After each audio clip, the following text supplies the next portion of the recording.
what to do if your dog goes missing. The first thing I'll say, but nobody will ever listen to me, is don't panic. Think straight.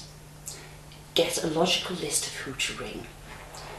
Or better still, ring us first, because then we can give you a local coordinator who can send you that list in an email so you can tick off as you've called them, so you're not repeating back.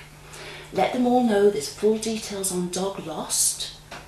Just give them a brief outline so you're not keeping on the phone forever. Try not to cry your eyes out, because it's really hard for the person to get your telephone number or the description, and they're busy people too. Just say the dog's on DogLost, it's a spaniel. If something comes in, you can contact me through there. They all know about DogLost. They can all go on and have a look at the photograph. Secondary, they will also be receiving an email from us with all the details on. So I know peace of mind, you want to report it to them. Make sure you report it to your local police station and your dog warden. They are the only two people who will try to match up dogs.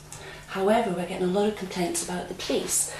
They're saying, well, we're no longer responsible for dogs out of hours, which they used to be, but what they don't realise is police are still responsible for running the lost and found property register, and dogs are property.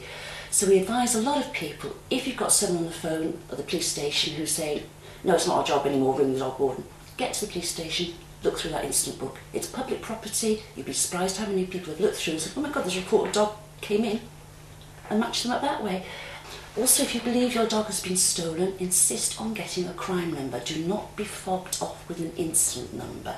So many people think they've got a crime number and they haven't. If you've got the crime number, the police have to go in to recover the evidence of a crime. If you haven't got a crime number, the police will turn their back on you and say it's a civil matter, nothing to do with us. So it's essential that that's the one thing you've got to get clear if you think your dog has been stolen. Second thing is posters, posters, posters. They really do work, and get it on the internet. Use it. Get the word out quickly that your dog is missing. If you've got a local rescue, don't take their word for it, the dog's not there. Go and have a look yourself, at least once a week, because you've only got 7 days before they can put your dog to sleep or rehome it. And like I said earlier, that's because of kennel space. The number of times we get calls from people weeks after the event, their chances of getting their dog have gone right down. If someone rings us and they listen to us, their chance of getting their dog back is 85%. This drops, obviously, the longer they've left it, or if they've got no photos of the dog. I mean, how can we put missing posters up with no photos on? People don't know what they're looking for. Also, people don't stop. If you saw a missing dog poster, I'm sure you do it all the time, you do a double take. You even pin the number in just in case you see it when you're walking around the park. Secondly is rope your friends and family in and like to get those posters out. Think of people who are doing the same route every day. We get more dogs back from postmen than anybody else. They're the first to notice there's a new dog in someone else's garden, because they're the people that get bitten the most by dogs, so they're very aware of what dogs are on there. If there's a strange dog in a garden, they're the first one that's going to notice it. So many people have said, oh my God, I never thought of that, it's obvious. Most people make 2 calls if they find a dog. RSPCA, which have nothing to do with stray dogs anymore. Maybe some of the local centres might take them in for the council, but you're ringing a very expensive number, central number, and they don't even have the numbers of the local branches. So if you think you've reported it there, you're wrong. It just goes to a central base. Secondly, the police, again, they don't always cross-post. They don't always write it down. So we're appealing to finders as well. If you find a dog, by law, you have to inform the dog warden. You've got to ring the in-hour dog warden and the out-of-hour dog wardens. Again, in most areas they don't communicate. And the surrounding dog wardens, because that dog could have walked over a council line. The other thing is use the internet. It's there, it's massive, and it's surprising how many followers missing dogs get, especially if you've got a cute picture of your dog. So again, it's well worth taking a photograph of your dog. And get it out there on the free social websites, like Facebook, Gumtree, Twitter. If you've got any local forums, they're usually well attended. Again, spread the word that way.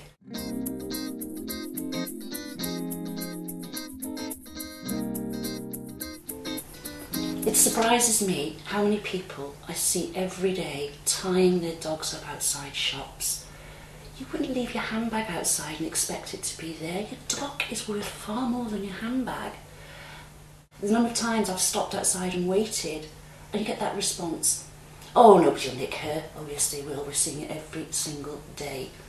Also, what people need to be aware of is get identification on your dogs and colours. Vary your routes of walking. Don't do the same routes every day, and especially if someone's coming up and asking you questions about your dogs, lie. They're ill, they're elderly, they're spayed. Why do they want to know? Some people might just genuinely want to know, but those people could be potential dog thieves. And a number of times this has happened, that they've been approached, owners have been approached a week beforehand, asked lots of questions about their dog, they've gone to the park at the same time, and the dog's disappeared. It's no coincidence. And unfortunately, what we're finding is happening now, more and more people, they're stealing dogs basically for one reason, to make money. They make money by selling the dog on.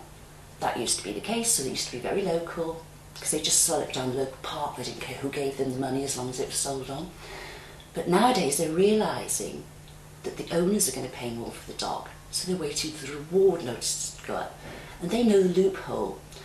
If an owner offers a reward, it's negotiable by nature. If they don't offer a reward and someone rings up for money, that's extortion. But if they've offered a reward, the person can ring up and negotiate. In other words, they can extort them.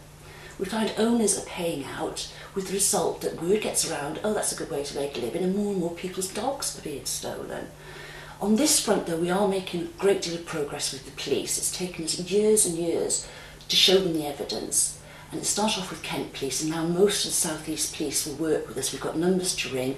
They know that if we give them information, they're going to go in and the dog's going to be there and they're going to be able to make an arrest. That's the main thing. Beforehand, I think they were dealing with owners hysterical who were assuming this, you've got to do this, you've got to go there, without having the facts.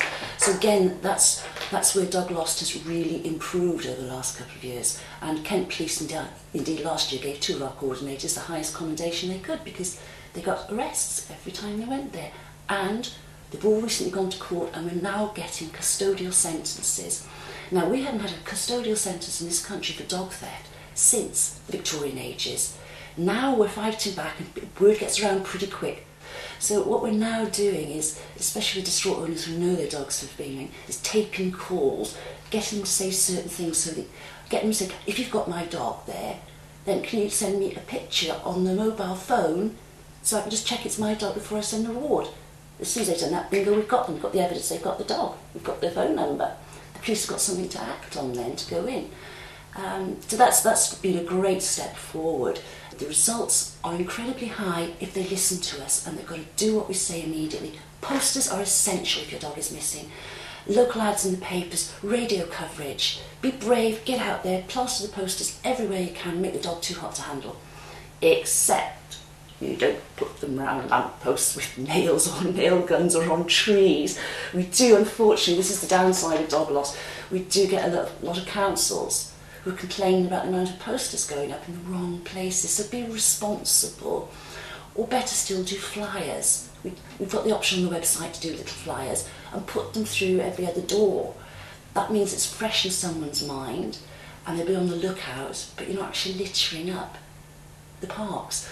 Also, we find that this has a double whammy effect, because a lot of owners will think, oh, my dog must be in the area because someone's taken the posters down, without checking with the local council that maybe it's not in the area, maybe you're focusing on the wrong area, and that's why they're taking them down. But the local councils usually seem to be okay about dog poo bins if you use sellotape on it, and that's a fair point. Everyone goes to the park, is going to go to that point and seal it. But we've had dogs before that have come back because of the posters, and then we've had this one, a bull terrier, English bull terrier, very distinct, you know, the black spot on his eye. And this owner, who was a big guy, he was only 6'4", got the dog back for him through the posters. He took it for a walk. You've got to remember to take those posters down. He said he couldn't believe it. He saw all these dog owners talking to each other because they'd seen the posters in the park. He said, I'm 6'4" and these 5 women blocked my... Oh, like, you've got someone else's dog. They blocked the way. You had to get on the phone to me. I had to get, because Jayne from DogLost, he just got his dog back. So then they let him go. But it's amazing, especially the women, what they were able to do.